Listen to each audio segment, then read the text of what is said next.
집안이 분쟁하면 그 집이 설 수가 없고 나라가 분쟁하면 그 나라가 설 수 없다라고 우리 주님께서 말씀하셨습니다. 이것은 교회도 마찬가지입니다. 교회가 분쟁을 하고 갈라지게 되면 교회는 더 이상 하나님의 백성다운 면을 보일 수가 없고 세상을 향해 하나님을 보여줄 수가 없습니다. 오늘부터는 우리가 고린도 교회의 문제점들을 다루는 내용을 함께 살펴볼 것인데, 먼저 다루고 있는 문제는 분열과 다툼의 문제입니다. 우리가 이제 함께 말씀을 차근차근 살펴보면서 주시는 메시지를 귀 기울이도록 하겠습니다. 함께 10절을 한 목소리로 읽어보도록 하겠습니다. 시작. 형제들아, 내가 우리 주 예수 그리스도의 이름으로 권하노니 모두가 같은 말을 하고 너희 가운데 분쟁이 없이 같은 마음과 같은 뜻으로 온전히 합하라. 자, 함께 읽은 말씀에서 바울은 자신이 예수 그리스도의 사도임에도 불구하고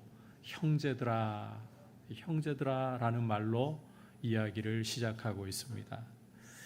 사도라는 말은 헬라어로 보내심을 받은 자라는 뜻을 가지고 있는데 굉장히 특별한 직분, 우리 주 예수 그리스도의 권세를 대변하는 직분이라고 보시면 됩니다. 그리고 이들 사도들은 구약의 선지자들과 더불어 교회의 초석을 놓는 굉장히 중요한 역할을 감당했던 일꾼이었다라는 겁니다. 자, 그런데 이런 중요한 직분과 권세를 가지고 있는 바울이 고린도 교회를 가리켜서 형제들아라고 일컬으면서 자신과 고린도 교회 사이의 간격을 좁히고 있습니다. 이것은 고린도 교회가 권면을 바꿔서 잘 순종하고 돌이키기를 바라는 마음 때문이라는 거예요. 권위로 그냥 찍어 눌러버리는 게 아니라 이 권면에 순종을 하기를 원한다. 자, 이를 반영하듯이 바울은 실제 내가 우리 주 예수 그리스도의 이름으로 너희를 권하노니라고 사도의 권위로서 명령하지 않고 권면을 주고 있습니다. 자, 그 권면의 내용은 모두가 같은 말을 하라. 너희 가운데 분쟁이 없게 하라. 같은 마음과 같은 뜻으로 온전히 합하라는 것입니다. 간단히 교회가 분열하지 말고 하나가 되라는 권면을 주고 있는 것입니다. 자, 그렇다면 왜 이와 같은 권면을 지금 바울이 주고 있는 것이냐? 우리 함께 11절과 12절 고린도 교회의 형편을 보겠습니다. 시작. 내 형제들아, 글로의 지편으로 너희에 대한 말이 내게 들리니 곧 너희 가운데 분쟁이 있다는 것이라. 내가 이것을 말하거니와 너희가 각각 이르되 나는 바울에게, 나는 아볼로에게, 나는 게바에게, 나는 그리스도에게 속한 자라 한다는 것이니. 바울은 글로에라는 사람의 지편으로, 그러니까 글로에라는 사람의 자녀들 혹은 종들을 통해서 소식을 전해 들었는데 고린도 교회가 지금 분열되어 있다는 거예요. 서로 다투고 있다는 것입니다. 그것도 교회가 자그마치 4개 파로, 바울파, 아볼로파, 게바파, 그리스도파 4개 파로 찢어져서 서로 다투고 있다는 거예요. 먼저 이들 가운데서 바울파가 무엇이냐? 여러분께서 사도행전 18장을 읽어보시면 2차 전도 여행 당시 사도 바울이 고린도에 이르러서 교회를 개척했습니다. 따라서 개척 목사이기 때문에 바울을 추종하는 이들이 있다. 이게 바울파라는 거예요. 두 번째로 아볼로파. 이 아볼로라는 사람은 북아프리카에 있는 알렉산드리아라는 도시, 이 대학과 도서관으로 굉장히 유명한 도시인데 이곳 출신입니다. 그리고 이 아볼로는 이 알렉산드리아 출신답게 언병과 성경을 아는 지식에서 굉장히 뛰어난 사람이었어요. 그래서 여러분께서 사도행전 18장을 읽어보시면 이 아볼로가 에베소에 이르러서 유대인 회당에서 하나님의 말씀을 전하는데 유창한 언변을 가지고 전하는데 그곳에 바울의 아주 중요한 동역자였던 브리스길라와 아굴라 부부가 마침 있었던 겁니다. 이 아볼로의 메시지를 들어보니까 2%가 부족해요. 성경을 가지고 예수 그리스도에 대해서 일찍 이 도를 배워서 잘 가르치기는 한데 요한의 세례밖에는 모르는 겁니다. 그래서 그를 데려다가 이제 도를 더 풀어서 아볼로를 세워주는데, 후에 이 아볼로는 고린도 교회가 있는 아가야 지역으로 가서 고린도 지역의 교회들을 세우는데 굉장히 중요한 역할을 했습니다. 여러분께서 고린도 후서를 읽어보면 후일 고린도 교회는 바울에 대해서 어떤 이야기를 하는가 하면요, 고린도 후서 10장 10절에 기록이 되어 있는데, 바울은 말이 영 시원치 않다. 말이 시원치 않다. 말을 잘 못한다는 거죠. 그런데 아볼로의 경우는 성경에 능통할 뿐만 아니라 언변이 굉장히 뛰어나다 그랬어요. 그래서 회당에서, 그리고 이제 교회, 고린도에는 교회가 있잖아요. 교회에서 말씀을 가르치는데 시원시원하게 예수 그리스도에 대해서, 성경에 대해서 가르치니까 야, 이 아볼로야말로 최고다. 아볼로를 추종하는 무리가 있었다라는 거죠. 그게 바로 아볼로파라는 거예요. 세 번째, 게바파. 게바는 이 베드로의 아람어식 이름이죠. 베드로는 아무래도 예루살렘 사도들 중에서도 유명한 사도이고 또 예수님의 수제자였지 않습니까? 그리고 학자들 추정으로는 아마도 고린도에 방문을 했을 가능성이 높다라는 겁니다. 그리고 이 고린도라는 도시는 제가 배경 설명하면서 성적으로 굉장히 문란하고 방탕한 도시라는 거 여러분께 말씀드렸잖아요. 그러다 보니까 고린도 교회 안에는 이런 어떤 방탕함의 반발로 율법주의적인 태도, 이 베드로를 추종하면서 율법주의적인 태도를 가진 무리가 또 있었다. 그게 바로 베드로파라는 겁니다. 게바파. 마지막으로 그리스도파. 그리스도파 그러니까 왠지 모르게 좀 예수 그리스도를 정말 사랑하고자 하는 열정으로 모인 것 같죠. 그런데 이 고린도 교회는 신령한 은사, 영적인 은사가 굉장히 풍성한 교회였습니다. 그리고 분위기 자체가 굉장히 신령한 걸 추구하는 편이에요. 은사나 이러한 능력이나 이러한 걸 추구하는 편이에요. 그래서 정말 주님을 사랑한다기보다 우리는 그리스도를 따른다고 하면서 영적으로 자신의 우월성을 더 부각시키고 싶어하는 사람들, 이런 구호를 가지고 있었던 사람들이라고 보시면 될 것 같습니다. 나머지 세 개의 분파를 가리켜서 니들은 그래봤자 사람을 추종하고 있잖아. 우리는 그리스도를 추종하니까 이렇게 은사도 너희보다 탁월해. 이게 그리스도파라는 거예요. 이처럼 고린도 교회는 네 개의 당파로 갈라지고 찢어져서 서로 경쟁하고 다투고 있는 모양을 가지고 있었다.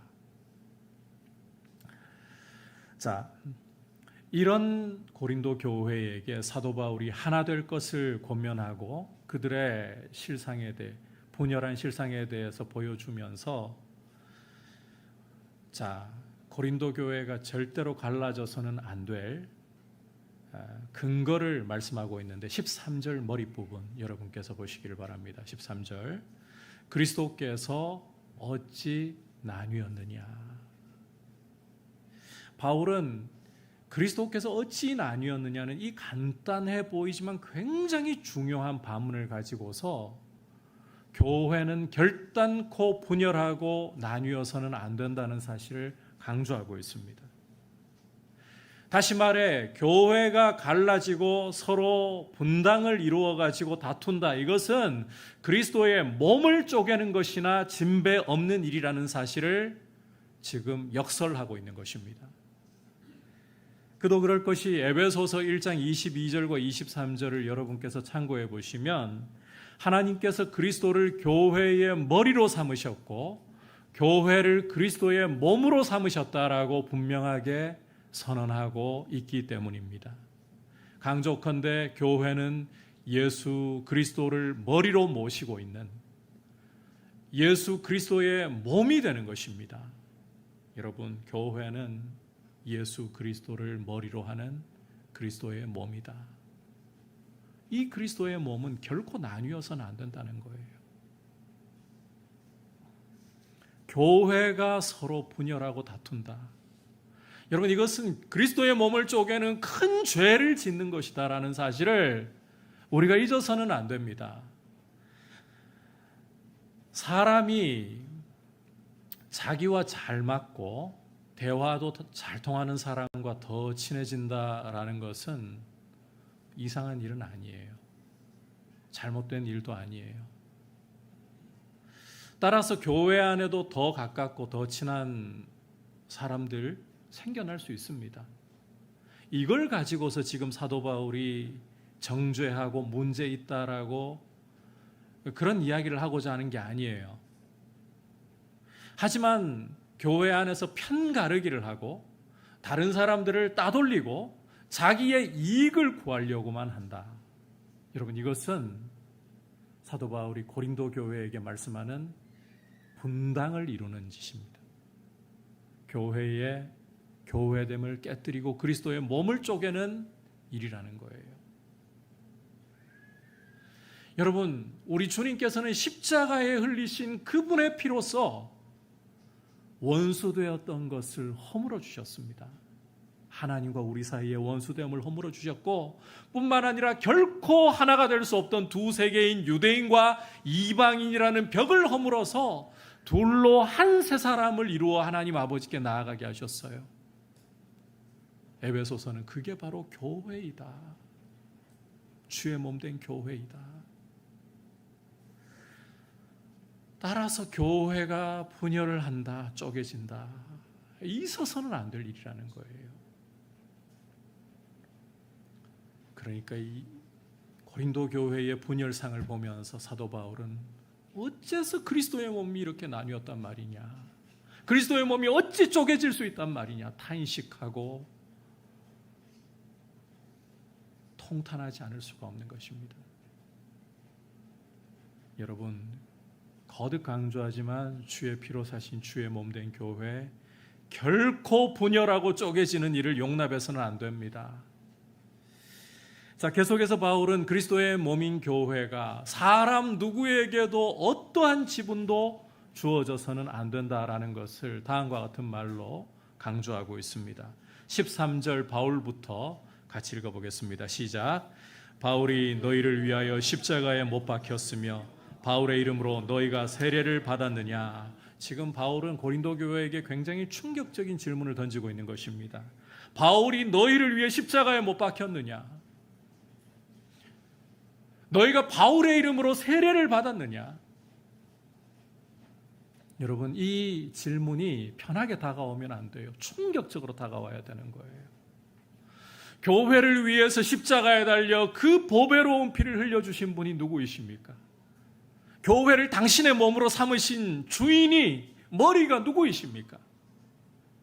그리고 우리가 세례를 받아 교회가 되고 성도가 되는 것이 누구의 이름으로 되는 일입니까? 두말할 것 없이 예수 그리스도 아니십니까? 예수 그리스도의 이름으로 우리가 죄 사함 받고 예수 그리스도의 이름으로 세례를 받는 것입니다. 그런데 도대체 바울의 이름은 왜 나오냐? 아볼로파는 뭐고 케바파는 뭐냐? 다시 말해 사도 바울은 자신을 위시해서 교회 안에 사람 어느 누구라 할지라도 자신의 지분을 주장해서는 안 된다. 차지할 수도 없다. 이 말을 하고 있는 거예요. 교회를 위해 죽으시고 교회를 그 소유 삼으신 주님만이 교회의 주인, 교회의 모든 지분을 가지고 계신 그분만이 왕이 되셔야 돼요. 여러분, 교회가 주식회사가 되는 순간 교회는 망하는 겁니다. 주주가 많잖아요. 담임 목사가 주주고 장로님들이 주주고 교회 헌금 많이 한 사람이 주주고 그 교회는 교회다움 다 잃어버리는 거예요. 교회는 주식회사가 되면 안 돼요. 누구도 내가 교회 안에 이런 지분이 있다. 십자가 앞에 그냥 주님 앞에 다 찌그러져야 돼요. 우리는 하나 되어야 할 교회를 지분을 주장하면서 주주인 양 행세하면서 몸을 쪼갠다. 어림도 없는 이야기입니다. 그래서 바울은 이제 차라리 다음과 같은 사실이 감사하다라는 표현까지 쓰고 있습니다. 도대체 어떤 것까지 감사하는가? 우리 14절부터 16절까지 함께 읽어보겠습니다. 시작. 나는 그리스보와 가이오 외에는 너희 중 아무에게도 내가 세례를 베풀지 아니한 것을 감사하노니 이는 아무도 나의 이름으로 세례를 받았다 말하지 못하게 하려 함이라. 내가 또한 스데바나 집사람에게 세례를 베풀었고 그 외에는 다른 누구에게 세례를 베풀었는지 알지 못하노라. 바울은 자기가 그리스보와 가이오라는 사람에게 세례 베풀고 나머지 다른 사람들에게는 세례를 베풀지 않았다는 사실이 감사하다는 거예요. 왜? 행여 누구든지 바울 자신의 이름으로 세례받았다 이런 말이라도 할까봐 두렵다는 겁니다. 그런 말 자체가 나오지 못하게 하고 싶다는 것입니다. 이 말을 하다가 갑자기 바울이 자기가 세례 베푼 집이 한 곳 더 있다라는 생각이 떠올랐어요. 스데바나 집. 이 사실을 언급하는데 요는 이거예요. 바울이 고린도 교회를 개척하고 1년 6개월가량을 목회한 개척 목사임에도 불구하고 자기가 세례를 준 사람은 정말 소수이다. 지분이 없다는 거죠. 지분이 없다. 여러분, 이 세례라는 것은 굉장히 중요하고 거룩한 예식입니다. 하지만 오늘 우리 현대 교회가 세례에 대해서 느끼는,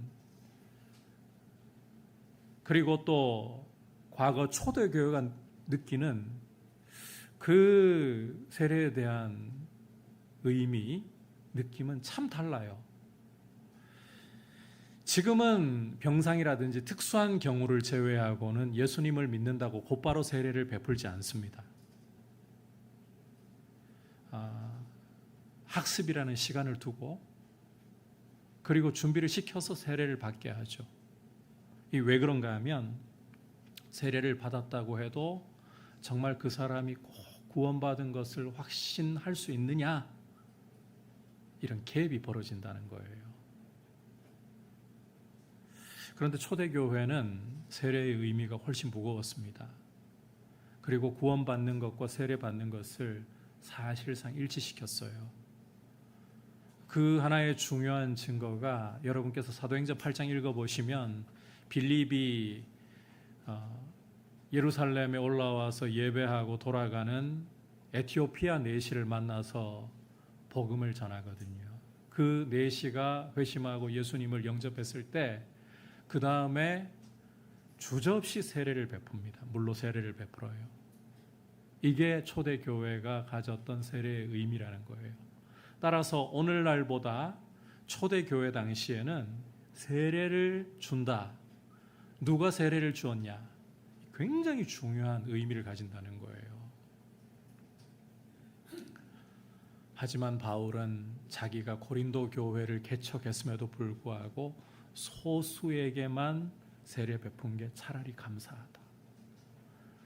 바울 자신이 교회 분열에 어떠한 단초도 제공하고 싶지 않고 자기 이름이 사용되는 것조차도 원치 않고 그럴 명분이 실제로 없다는 게 너무 감사하다는 거예요. 많은 사람 세례 주었더라면 그만큼 세례가 중요하기 때문에 사람들이 나한테 지분이 있다고 이 말 듣는 것도 괴롭다는 겁니다, 지금. 그런데 차라리 그럴 수가 없다는 게 너무 감사하다. 여러분, 바울이 세례의 중요성을 가볍게 여겨서가 아닙니다. 오히려 조금이라도 자신이 교회 분열에 동원되는 일, 바울의 이름으로 누구라도 세례받았다라고 자랑하는 일이 없도록 하기 위해 이 일을 계속 강조하는 거예요.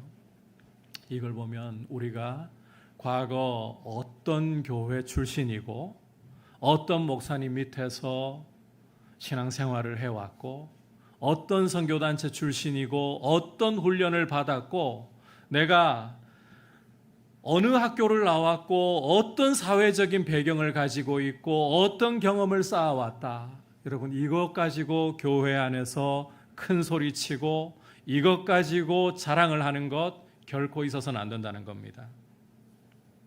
이런 것들 가지고서 남들과 비교하면서 나보다 남을 깔아뭉개려고 한다. 이것은 결코 주님이 기뻐하실 일이 아니라는 거예요. 그렇다고 해서 자신의 배경이나 출신이나 훈련이나 경험을 완전히 외면하거나 무시하라는 뜻이 아니라 이것 때문에 내가 영적으로나 무엇으로나 간에 남들보다 우월하다. 이러한 생각을 결단코 가져서는 안 된다는 겁니다.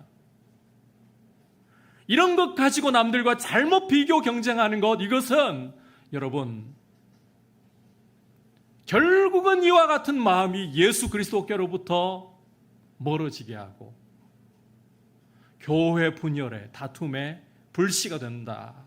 잊어버려서는 안 돼요. 여러분께 참 어려운 이야기를 드리고 있는 겁니다. 사실 우리가 신앙생활을 하면서 이름만 대도 알만한 유명한 목사님 밑에서 배웠고 이름만 대도 알만한 유명한 교회에서 훈련받으면서 신앙생활했고 그리고 영적으로 내가 남들이 갖지 못한 은사를 가지고 있고 체험이 있고 이런 것 가지고서도 나를 내세우지 않고 남을 나보다 낮게 여긴다. 쉽지 않습니다. 아니 우리 실력으로는 사실상 불가능합니다. 왜냐하면 우리에게는 죄성이 있어요. 여러분 이 죄라는 것은 하나님처럼 되려고 하는 마음 아닙니까? 하나님을 몰아내고 내가 그 자리에 앉으려고 하는 거 아닙니까? 그런 죄성을 가지고 있는 우리가 남들이 부러워할 만한 배경을 가지고 있다. 그런데 이런 것들을 가지고서도 겸손하게 남을 나보다 낮게 여기고 존중하면서 교회의 하나됨과 일치를 위해 애쓸 수 있다는 것은 이 보통이 아닙니다.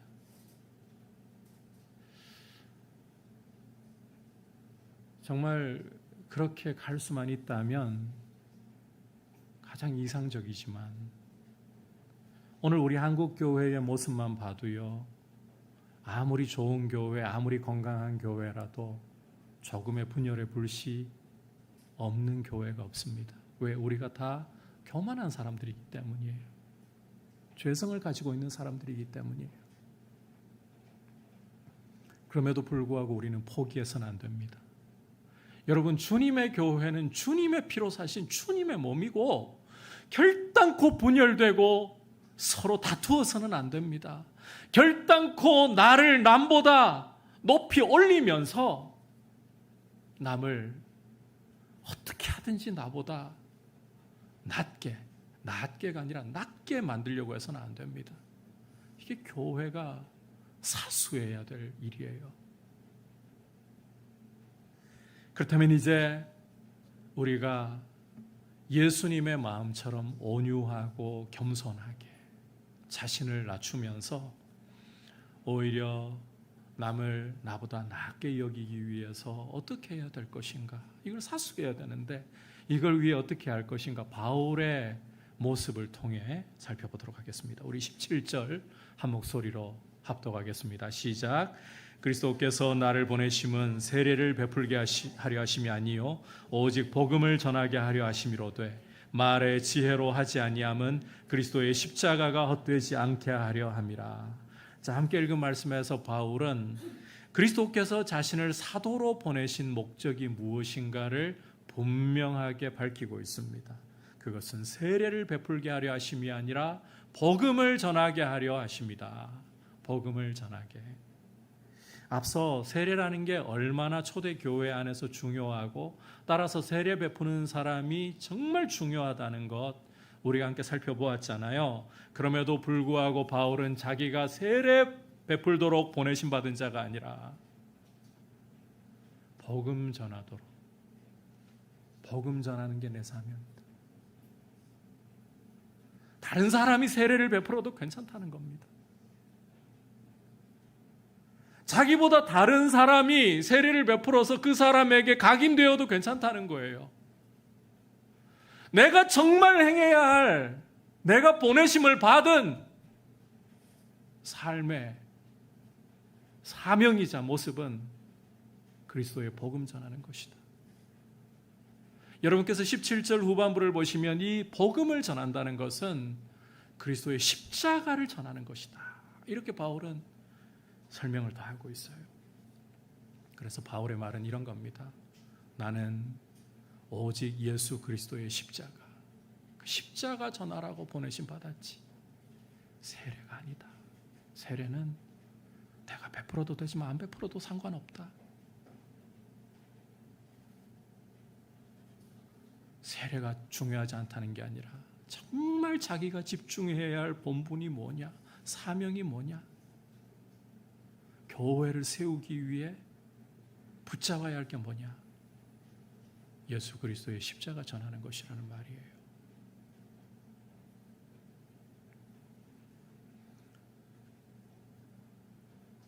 더욱이 바울은 자신이 그리스도의 십자가를 복음을 전할 때 말의 지혜로 하지 않는다라는 점을 강조하고 있습니다. 십자가가 헛되지 않게 하려고.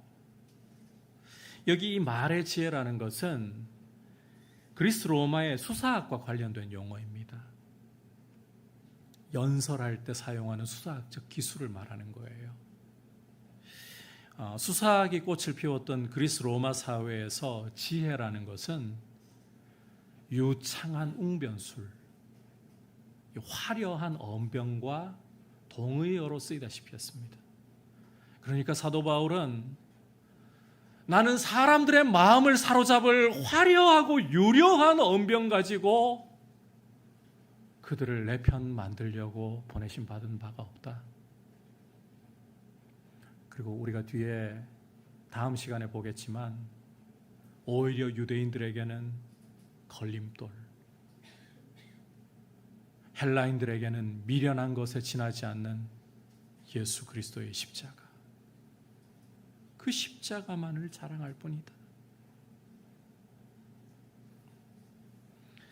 여러분, 바울은 오직 십자가로만 자신의 마음을 두려워하고 십자가로 교회의 초점을 이끌어 오려고 하는 것입니다.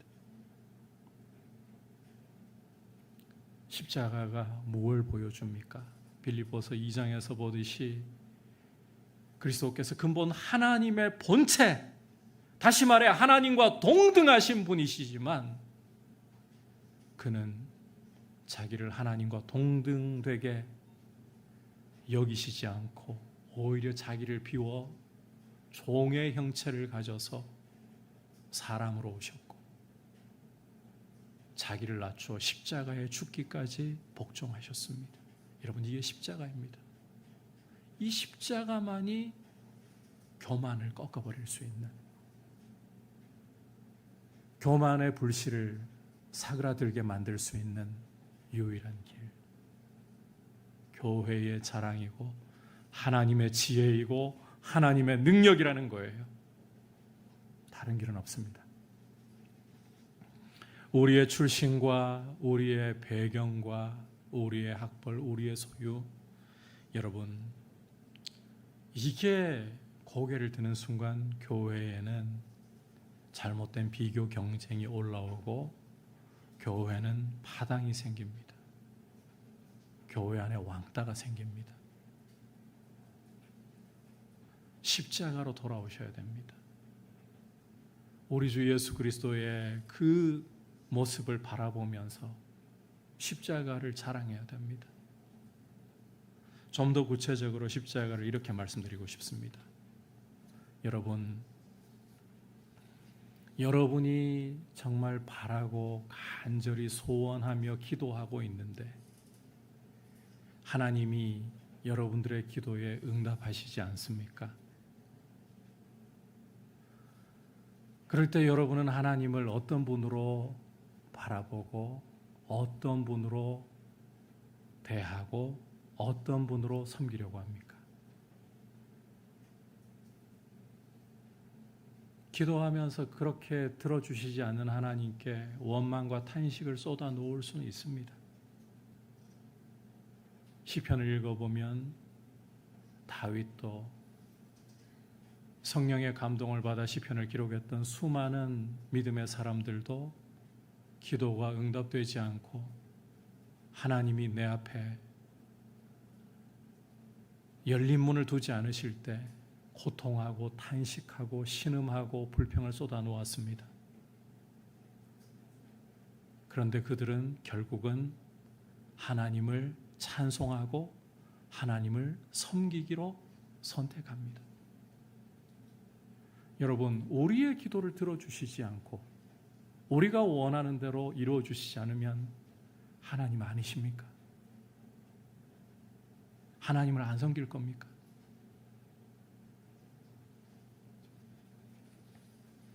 남들은 기도하면 은사가 다 터지고 방언이 터지고 기도하면 신유의 역사가 나타나는데 나는 기도하면 성경을 부지런히 읽고 기도를 정말 힘쓰고 주님 사랑하려고 애쓰고 그런데 방언은커녕 방언도 안 터질 뿐만 아니라 내가 기도하면 치유는 일어나지도 않아요. 병세는 더 악화되는 것 같고.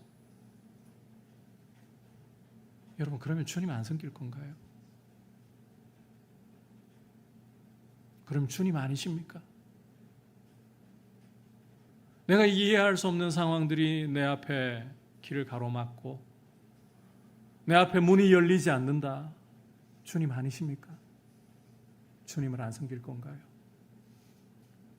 십자가는 그러한 상황 속에서도 여전히 주님이십니다. 주님을 사랑하고 주님을 신뢰하겠습니다. 울더라도 따라가는 것입니다. 이게 우리의 교만을 깨뜨립니다. 이게 우리의 어리석음을 씻겨냅니다. 십자가, 그리스도의 십자가, 그것이 교회의 자랑일 때 교회는 하나가 됩니다. 그것이 교회의 자랑일 때 세상은 교회를 통해 하나님을 보게 되는 것입니다. 우리 주 예수 그리스도의 십자가를 자랑하는 우리의 어떠함과 우리의 소유가 아닌 오직 예수 그리스도의 십자가를 자랑하는 귀한 성도님들 되시기를 주님의 이름으로 축복합니다. 오늘 여러분과 함께 고린도 교회의 분열과 다툼에 대해서 다루는 내용을 살펴보면서 주시는 메시지를 들었습니다.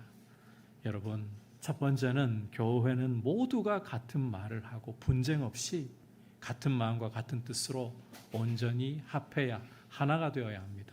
두 번째로 누구도 교회에 대해서 지분이 있다 자랑해서는 안 됩니다. 교회는 주식회사가 아닙니다. 교회의 머리이자 주인은 오직 예수 그리스도밖에 없습니다. 교회는 온유하고 겸손함으로 하나 되기 위해서 오직 십자가만을 바라보고 자랑하고 주목해야 되는 것입니다. 이 귀한 길로 걸어갈 수 있기를 축복합니다.